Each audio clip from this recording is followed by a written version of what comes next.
So this talk will be putting a slightly different lens on the climate change debate.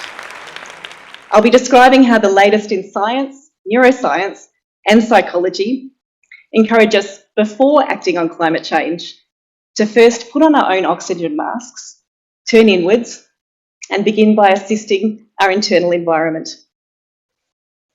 My own journey into my inner world began 20 years ago, when I first began having therapy for anxiety that I might cause people harm. That anxiety peaked during COVID, when I suddenly understood that everything I did or didn't do had a very real risk of infecting not only those close to me, my family, but also my GP patients, my medical colleagues, reception, and nursing staff. And each of those individuals also had more and more people that they're associated with that could also have become infected.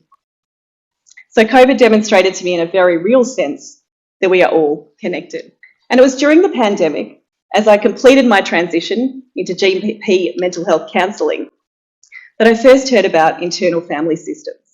Hearing about IFS and learning about it really opened something up for me. A light globe went off inside me as I suddenly came to understand some of the causes behind my anxiety, as well as ways to help it. So IFS says that our anxious voice is a part of ourselves that we can hear from and get to know. So for me, my anxiety is a little like a lighthouse trying to warn me of impending danger. And IFS says that as we hear from and come to understand all the parts of ourselves, we can bring them kindness and appreciation. And as we do that, we can help all of our protective parts not to have to work so hard. And we can also help our vulnerable parts. We can help them to heal, we can comfort them, and help them with their feelings that they might carry of shame or grief or terror. So as I witnessed both internally in my own personal life and in my professional life, and also as advocated by Bessel van der Kolk in his book, The Body Keeps the Score, IFS can have a profound impact in terms of healing people from the inside out. So you might be wondering, what does IFS have to do with the climate crisis? Well, everything, as it turns out. So Dan Siegel, and I'll just give a quick neuroscience update, that Dan Siegel, he's a professor of psychiatry from the UCLA. He talks about a hand model of the brain, where this is our brainstem and these are our frontal lobes. Now, when our frontal lobes are online, our brain can function optimally, we're calm and present, and we're in a state that's called a thriving state. Deep inside our brain is our amygdala, and that's connected to our limbic system. And that's constantly scanning our environment, looking for danger. If it senses something that it sees as a threat, it cuts off connections to our frontal lobes. They go offline, and we figuratively flip our lids. We go into what's known as a survival mode. And in that state, our fight, flight, freeze parts come online in attempts to help us keep us safe, which of course is completely appropriate in a life-threatening situation like a lion jumping out at us. We don't want to be standing there thinking, or of course the lion could eat us. Yeah. But with slightly less acute threats, or if we're under chronic stress, our brain might be more like this rather than like this. And in this state, maybe other parts of us might come in to kind of try and help us out. So these might have us do things like watch TV, scroll through our phone a lot, maybe drink excessive alcohol. And each of these things is trying to help us in the only way that each of them knows how, or many of the other ways that we try and deal with stress as well. And many of the ways that we act when we're in this survival mode can also inadvertently contribute to the climate crisis at times in what's been termed limbic capitalism. Now, interestingly, our brains are like those of many animals, including the impala on the savannah in Africa. And you might have seen on nature documentaries, if one impala senses a lion, that knowledge ripples through the whole herd almost immediately. Well, we as humans are the same. If one person in a room is in survival mode to more or less degree, other people's brains will sense that. They will assume that there's a threat nearby, even if they can't see it. And their brains will take them into survival mode too. So in this mode, Many of us are walking around a little like this a lot of the time, and that's partly because of the stresses of modern society, including the threat of the climate crisis. In this state, we're more likely to act in ways that may well impact or drive the climate crisis. We're much more likely to remain in this state because our brains perceive that everyone else is in this state too. And also in this state, we're just spending so much time trying to survive, we have neither time nor frontal lobe access in order to be able to act on, let alone think about the climate crisis. So then what on earth are we to do?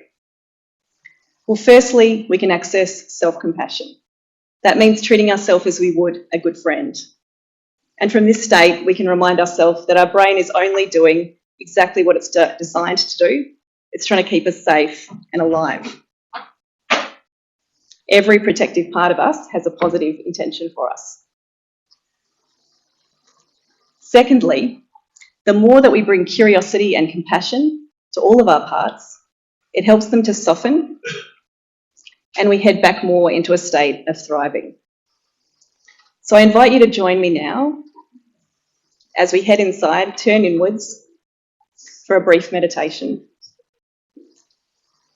So if you feel comfortable, if you'd like to close your eyes, and as you settle into your seat, you might notice your breath.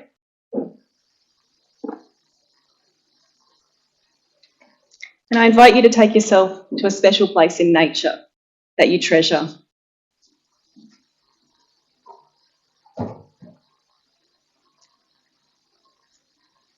And inviting every part of you to be there with you in this special place. You might like to notice what you can hear. If there are any particular scents or smells. The light, the temperature of the air on your skin. If there's a breeze.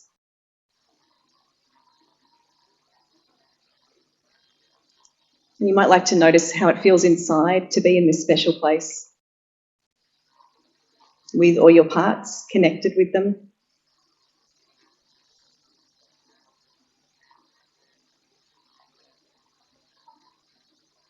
And giving yourself permission to do what you would like to do here, whether it's rest in a shady spot, or play, or be still, or cry, or laugh.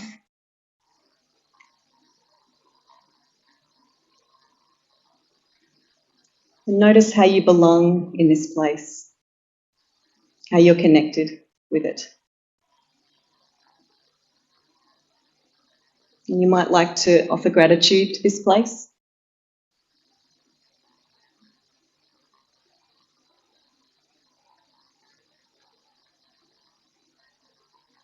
And you'll be going soon.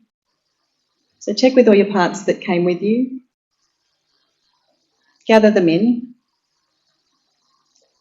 to be near you, to be close to you. And see if there's anything else you want or need to do here before you go.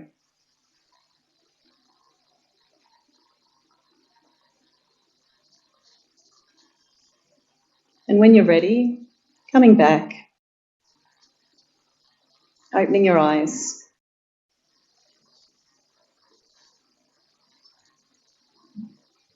And knowing that this place is inside of you, you're connected with it, and you can come back here anytime you wish.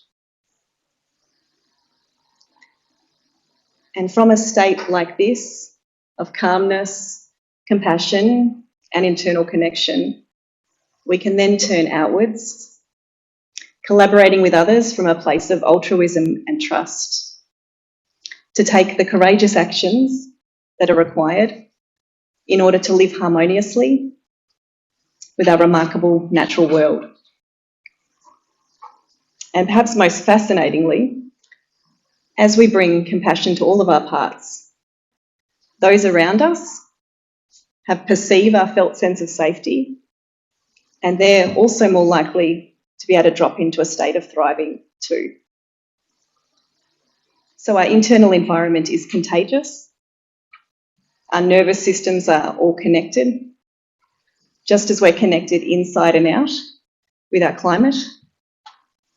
And the more that one of us thrives, it helps all of us, just as it helps our climate. So I call on all of us to put on first our own oxygen masks of self-kindness, self-compassion, with the knowledge that compassion helps to assist not only our own internal environment, but also ripples out to all of those around us in wider and wider circles, such that collectively we can access the capacity and courage to heal our natural world. Thank you.